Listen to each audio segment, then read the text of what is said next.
대한민국 화물선이 호르무즈 해협 안쪽에서 불을 뿜었습니다. 밤 8시 40분이었어요. 정체를 알 수 없는 비행체 2기가 1분 간격으로 이 배를 때렸습니다. 기관실이 타면서 전기가 나갔는데요. 시동이 걸리지 않았어요. 배는 그 자리에 그대로 떠 있었습니다. 우리 국민이 그 위에 탄 채로요. 그런데 여러분, 진짜 무서운 건 그게 아니었어요. 이 배는 그 바다에 2달째 갇혀 있었습니다. 좁은 물길 하나를 틀어막고 있던 건 항공모함이 아니었어요. 이란엔 항공모함이 없습니다. 세계 최강 미 해군이 몇 달을 두드리고도 못 연 그 바다를 잠근 건 길이 15m짜리 모터보트였어요. 값은 척당 수만 달러. 부둣과 낚싯배랑 구분도 안 되는 그 배가 수백 척이었습니다. 그런데 이 보트의 설계도는 영국에서 건너왔습니다. 바다에서 세계 신기록을 세운 경주용 보트였어요. 그 도면이 지금 이 바다에서 무슨 일을 하고 있는지 끝까지 보십시오. 5월 4일 밤이었습니다. 아랍에미리트 앞바다였는데요. 배는 닻을 내리고 서 있었어요. 항해 중이 아니었습니다. 갈 곳이 없어서 2달째 그 자리에 세워둔 배였어요. 화물칸엔 짐이 그대로 실려 있었습니다. 목적지 항구는 정해져 있었는데요. 그 항구로 가는 길목이 막혀 있었어요. 선원들은 2달 동안 같은 수평선을 봤습니다. 아침에도 그 자리, 저녁에도 그 자리였어요. 그날도 저녁을 먹었습니다. 24명이었는데요. 그중 6명이 한국 사람이었어요. 당직만 남기고 다들 각자 방으로 흩어졌습니다. 8시 40분이었어요. 배 뒤쪽 왼편에서 폭발이 일어났습니다. 그리고 1분 뒤에 한 번 더 터졌어요. 선원들이 복도로 쏟아져 나왔습니다. 선체 옆구리가 5m 넘게 찢어져 있었는데요. 그 틈에서 불길이 솟았어요. 기관실이었습니다. 소화 설비를 열었어요. 이산화탄소를 기관실 안으로 밀어 넣었는데요. 문을 걸어 잠그고 밖에서 기다렸습니다. 4시간이었어요. 문 너머에서 무슨 일이 벌어지는지 아무도 볼 수 없었습니다. 불은 잡혔어요. 그런데 배 안의 불빛이 하나씩 꺼졌습니다. 복도등이 나갔고 조타실 계기판이 어두워졌고 통신기가 죽었어요. 전기가 나간 겁니다. 선장이 시동을 걸었습니다. 걸리지 않았어요. 한 번 더 걸었는데요.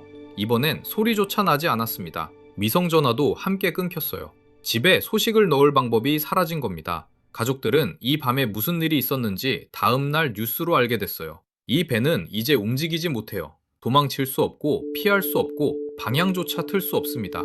사방이 물이었는데요. 그 물 위에서 이 배 하나만 정지해 있었어요. 24명이 갑판으로 올라왔습니다.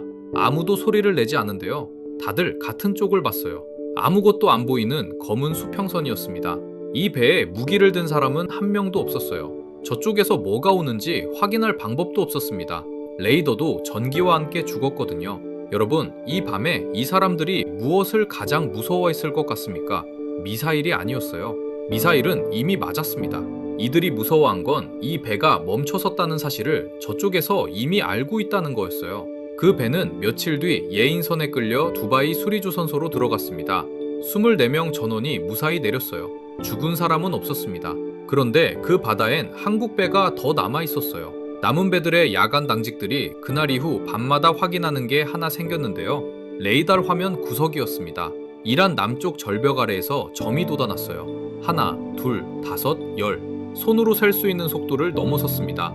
점들은 부채꼴로 갈라지며 시속 100km로 달려왔어요. 그러다 3km 앞에서 멈췄습니다. 그리고 크게 원을 그리며 돌기 시작했는데요. 아무것도 쏘지 않았어요. 40분을 돌다가 왔던 절벽 쪽으로 흩어져 사라졌습니다. 총알 한 발 오가지 않았어요. 다친 사람도 없었습니다. 그런데 그 다음날 아침 이 해협을 지나가려던 상선들이 줄줄이 뱃머리를 돌렸어요. 선주들이 통과를 취소했는데요. 보험사가 이 해역 보험을 거절했거든요. 이란은 총 한 발 쏘지 않았습니다. 그런데 세계 원유의 5분의 1이 지나가는 길이 그날 아침에 잠겼어요. 시계를 38년 전으로 돌려보겠습니다. 1988년 4월 14일이었어요. 같은 바다였습니다. 미 해군 호위함 한 척이 페르시아만 한가운데를 지나가고 있었는데요. 이름은 세뮤얼 B 로버츠였어요. 4,000톤짜리 배였습니다. 며칠 전에도 아무 일 없이 지나간 항모였는데요. 그날은 물 위에 뭔가 떠 있었어요. 검고 둥근 것이었습니다. 하나가 아니었어요. 함장이 정지를 명령했습니다. 배가 왔던 길로 천천히 후진하기 시작했는데요. 그때였어요. 선체 아래에서 폭발이 일어났습니다. 배 밑바닥이 4.6m나 찢어졌어요. 이란이 뿌려둔 기뢰였습니다. 바닷물이 그 구멍으로 쏟아져 들어왔어요. 주 엔진 2기가 그 자리에서 부서졌는데요. 새어나온 기름에 불이 붙었습니다. 20살 남짓한 수병들이 아래로 뛰어내려갔어요. 물은 이미 허리까지 차 있었습니다. 그 물 위에서 불이 타고 있었는데요. 물과 불이 같은 방 안에 있었어요. 격실 문을 닫으면 그 안에 있는 동료가 갇힙니다. 열어두면 물이 옆방으로 넘어와요. 그 판단을 20살짜리들이 몇 초 안에 내려야 했습니다. 5시간이었어요. 5시간 동안 그 아래에서 올라오지 않았습니다. 불은 잡혔어요. 배는 가라앉지 않았습니다. 보조 추진기 하나가 살아있었는데요. 낼 수 있는 속도가 시속 5노트였어요. 사람이 걸어가는 속도였습니다. 그 속도로 그 바다를 빠져나왔어요. 그리고 한 명도 죽지 않았습니다. 나흘 뒤였어요. 4월 18일이었습니다. 미 해군이 밥을 했는데요. 작전 이름은 사마귀 작전이었어요. 항공모함 엔터프라이즈가 앞장섰습니다. 이란 고속정 조샨이 하푼 미사일을 쐈어요. 그 미사일은 미 군함 30m 옆을 스치고 지나갔습니다. 미군이 미사일 4발로 답했는데요. 275톤짜리 조샨은 그대로 수장됐어요. 이란 호위함 사한드도 침몰했고 석유 시추 플랫폼 2개가 무너졌습니다. 반나절이었어요. 2차 대전이 끝난 뒤 미 해군이 치른 가장 큰 해상 작전이었는데요. 그날 하루에 이란 해군의 절반이 바다 밑으로 내려갔습니다. 여기까지가 미국이 기억하는 그날이에요. 완승이었죠. 그런데 여러분, 이란은 그날 무엇을 봤을까요? 침몰한 자기 배들이 아니었습니다. 이란의 눈에 남은 건 4,000톤짜리 미 군함을 걷는 속도로 만들어버린 그 쇳덩어리 하나였어요. 값은 그 군함의 10만 분의 1도 되지 않았습니다.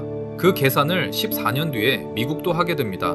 2002년 여름이었어요. 미 국방부가 사상 최대 규모의 워게임을 열었습니다. 이름은 밀레니엄 챌린지였는데요. 목적은 분명했어요. 미국의 첨단 기술이 걸프 지역 분쟁에서 압도적으로 이긴다는 걸 증명하는 거였습니다. 가상 적국의 이름은 공개하지 않았는데요. 누가 봐도 이란이었어요. 그런데 적군 지휘를 맡은 사람이 문제였습니다. 퇴역 해병 중장 폴 벤 라이퍼였어요. 이 사람이 첫날 아침에 한 일이 무전기를 끄는 거였습니다. 통신망을 아예 쓰지 않았어요. 명령서를 오토바이 전령이 직접 들고 달렸는데요. 항공기 출격 신호는 2차 대전 때 쓰던 등불로 보냈습니다. 미군의 도청 장비는 세계 최고였어요. 그런데 도청할 정파 자체가 없었습니다. 화면에는 아무것도 잡히지 않았어요. 세계 최고의 감시망이 오토바이 한 대를 못 이긴 겁니다.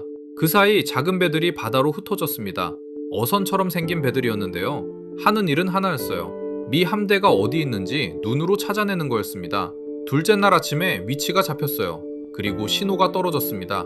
미 함정 16척이 가라앉았습니다. 항공모함 1척, 순양함 10척, 상륙함 5척이었어요. 실제 전투였다면 미군 전사자가 2만 명이 넘는 판정이었습니다.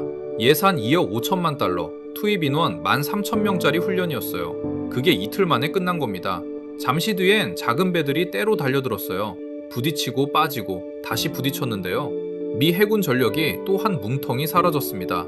그리고 그 다음에 벌어진 일이 이 이야기의 진짜 핵심이에요. 훈련이 중단됐습니다.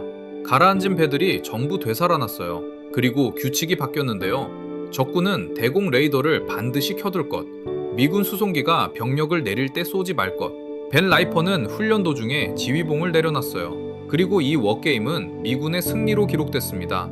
여러분, 왜 미국은 진 걸 인정하는 대신 배를 되살렸을까요? 인정하는 순간 2천억 달러짜리 함대를 수만 달러짜리 보트가 잡을 수 있다는 걸 전 세계가 알게 되기 때문이었어요. 그리고 24년 뒤 이 해협에서 그 답이 그대로 나옵니다. 2005년 8월 12일이었습니다. 영국 남부 해안이었어요. 보트 한 척이 새벽 물살을 갈랐는데요. 이름은 브래드스톤 챌린저였습니다. 길이 15.5m, 무게 16피톤짜리 경주용 보트였어요. 이 배가 영국이라는 섬을 통째로 한 바퀴 돌았습니다. 1460해리였는데요. 걸린 시간이 27시간 10분이었어요. 연료 넣느라 멈춘 시간까지 다 포함해서 평균 53노트가 넘었습니다. 세계 신기록이었어요. 설계자는 영국 사람 로른 캠벨이었습니다. 배의 원래 이름은 블레이드 러너 51이었어요. 이 선체의 특징은 딱 하나였는데요. 파도가 아무리 거칠어도 튀어오르지 않고 물을 가르며 그대로 달린다는 거였습니다. 그건 바다에서 신나게 놀기 위한 설계였어요. 그런데 이 배를 사겠다고 나선 나라가 있었습니다. 이란이었어요. 서방 국가들이 판매를 막았는데요. 이유가 있었습니다. 흔들리지 않는 배라는 건 달리면서도 정확히 쏠 수 있는 배라는 뜻이었거든요. 놀이용 설계가 무기 설계로 바뀌는 데는 아무것도 필요하지 않았어요. 2009년이었습니다. 이란은 남아프리카 공화국의 무기상을 통해 블레이드 러너 51 한 척을 손에 넣었어요. 수출 통제를 정면으로 뚫은 게 아니라 옆으로 빙 돌아서 빠져나간 거였습니다. 배는 반다르 아바스로 실려갔어요. 혁명수비대 해군 사령부가 있는 항구였습니다. 그리고 그 항구에서 그 배는 조각조각 분해됐어요. 2010년 8월이었습니다. 이란이 새 고속정을 언론에 공개했는데요. 이름은 세라지 1이었어요. 유리섬유 선체에 107mm 12연장 로켓을 얹었고 뱃머리어리엔 12.7mm 기관총이 달려 있었습니다. 그런데 그 선체 모양이 브래드스톤 챌린저 그대로였습니다. 영국이 세운 세계 기록의 그 배가 이란 혁명수비대의 고속정이 되어 돌아온 겁니다. 로른 캠벨은 자기 도면이 복제됐다는 사실을 언론 보도를 보고 알았습니다. 그는 공개적으로 분노를 드러냈어요. 여러분, 이게 어떤 기분일지 상상이 되십니까? 바다에서 세계 기록을 세우려고 몇 년을 그린 도면이 총을 달고 이란 해안 동굴 속으로 들어간 겁니다. 그리고 그 도면은 한 척으로 끝나지 않았어요. 이란 남부 해안은 험한 절벽지대입니다. 많이 수백 개고 동굴이 뚫려 있고 사랑손으로 판 터널이 해안을 따라 이어져 있어요. 복제된 도면으로 찍어낸 배들이 그 안으로 들어갔습니다. 정찰비성이 머리 위를 지나갈 때는 아무것도 보이지 않았어요. 명령이 떨어지면 절벽에서 쏟아져 나왔습니다. 서방 정보기관이 이 전력에 붙인 이름이 모기 함대였는데요. 추정 규모가 3,000척이었어요. 숫자로 맞대보겠습니다. 세라지 1은 15.5m 16톤이에요. 속도는 65노트. 값은 척당 수만 달러 수준입니다. 상대는 알레이버크급 구축함이에요. 배수량 9,000톤에 수직 발사관 96셀, 한 척값이 20억 달러 안팎입니다. 여기서 문제가 생겨요. 구축함이 저 보트를 잡으려면 요격 미사일을 써야 하는데요. 미사일 한 발 값이 보트 한 척 값보다 비쌉니다. 10척을 잡으면 미사일 값이 더 나가고 100척이 몰려오면 미사일이 먼저 떨어져요.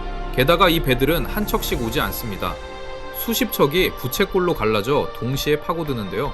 어느 게 어선이고 어느 게 무장정인지 화면으로는 구분되지 않아요.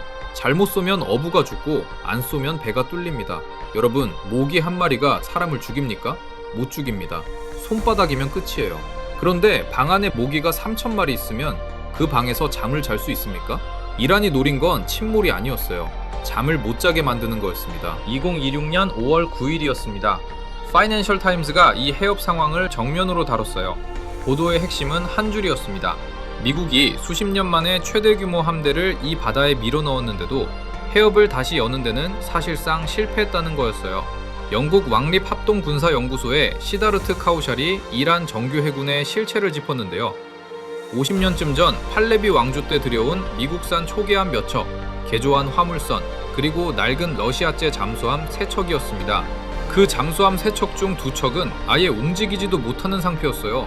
이게 이란 정규 해군의 전부였습니다. 여러분, 그런데 세계 최강 해군이 왜 그 바다를 못 열었을까요? 답은 정규 해군에 있지 않았어요. 절벽 아래 동굴에 있었습니다. 미국이 상대해야 할 건 군함이 아니라 어선처럼 생긴 배 수백 척이었거든요. 혁명수비대와 가까운 매체의 한 편집장은 이렇게 말했는데요. 페르시아만에서 가장 긴 해안선을 가진 나라가 이란이다. 아주 작은 방에 1%의 불안정만으로도 배들의 운항에 큰 영향을 줄 수 있다. 미국 해군 분석센터의 조슈아 탈리스는 다른 각도에서 짚었습니다. 군함이든 고속정이든 배가 이쪽으로 다가오는 순간 선원에게는 그 자체가 즉각적인 위협이 된다고요. 그러니까 여러분, 이 해협을 막고 있는 건 화력이 아니었어요. 공포였습니다. 여러분, 그 보트에 누가 타는지 아십니까? 18, 19살 청년들입니다. 이란 남부 어촌에서 자란 아이들이에요. 아버지가 어부였고 할아버지도 어부였던 집 아들들인데요. 배 모는 법을 학교 들어가기 전에 먼저 배운 아이들입니다. 그 아이들이 지금 몰고 나가는 배엔 로켓이 얹혀 있어요. 방탄판은 없습니다. 유리섬유 껍데기예요. 구축함 한 포가 한 발만 스쳐도 배도 사람도 남지 않아요. 3km 건너편 구축함 갑판 위에도 20살짜리가 서 있습니다. 미국 시골 마을에서 온 수병이에요. 그 수병이 배운 건 딱 하나였는데요. 저 정들 가운데 하나라도 뱃머리를 이쪽으로 틀면 30초 안에 판단하라는 거였습니다. 쏘면 어부가 죽을 수 있어요. 안 쏘면 자기 배가 뚫립니다. 두 사람은 서로 얼굴을 본 적이 없어요. 이름도 모릅니다. 서로를 미워할 이유도 없었어요. 한쪽은 명령을 받았고 다른 쪽도 명령을 받았을 뿐입니다. 둘 다 집에 돌아가고 싶었을 거예요. 그런데 그 바다에서는 먼저 판단한 쪽만 돌아갑니다. 30초 안에요. 그리고 그 둘 사이를 배 한 척이 지나갑니다. 갑판 위에 서 있는 사람들은 군인이 아니에요. 총도 없고 장갑판도 없는 배입니다. 컨테이너를 싣고 기름을 싣고 그냥 지나가야 하는 사람들이에요. 그 배들 중에는 한국 배도 있었습니다. 우리 국민이 그 갑판 위에 서 있었어요. 그 사람들은 이 싸움과 아무 상관이 없었습니다. 기름을 나르러 왔을 뿐이었어요. 이 사람들이 밤마다 확인한 건 별이 아니었어요. 레이더 화면 구석에 점이 몇 개나 떠 있느냐 하는 거였습니다. 점이 늘어나면 잠을 못 잤어요. 점이 사라져도 잠을 못 잤습니다. 어디로 갔는지 알 수 없으니까요. 이 바다에서 가장 무서운 밤을 보낸 사람은 군인이 아니었어요. 항해사였고 기관사였고 밥 짓는 조리장이었습니다. 그리고 그들은 총 한 발 쏠 수 없는 사람들이었습니다. 싸울 수도 없고 도망칠 수도 없고 그저 지나가야만 하는 사람들이었어요. 이 이야기 여기서 끝나지 않아요. 구독 버튼 눌러두시고 끝까지 함께 가주십시오. 2026년 6월 8일이었습니다. 이 해협 근처 상공이었어요. 미 육군 아파치 공격 헬기가 이란 자폭 드론에 맞고 떨어졌습니다. 승무원이 바다에 빠졌어요. 그런데 그 승무원을 건져 올린 게 사람이 탄 배가 아니었습니다. 무인 수상정이었어요. 조종석에 아무도 없는 배가 승무원을 태우고 돌아왔습니다.